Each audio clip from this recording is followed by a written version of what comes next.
I actually think organizing, mobilizing, starting movements starts with a story.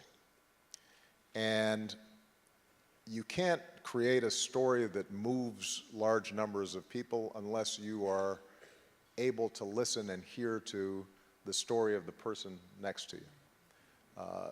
The story of your neighbors, the stories of your coworkers, the stories of your community, the story of people who are not like you.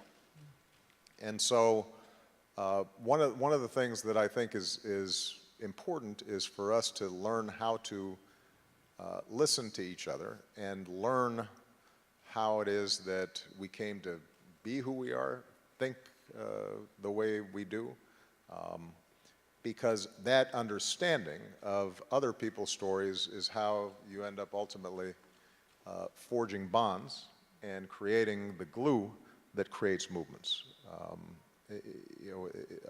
Every great movement, you think about Gandhi in India, it started with his understanding of India's story and his own story, and seeing Indians in South Africa discriminated against, and recognizing that there were traditions and myths and a power in those stories that ended up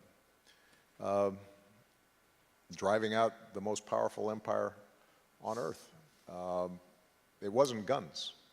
And increasingly that will be the case, and certainly that will be the case if we want to move forward the sustainable development goals that we're talking about. Is we've got to be able to tell a story not only to big donors or politicians, but also to, for example, people here in the United States who may feel like, look, I've got my own problems, why should I be worrying about somebody on the other side of the world?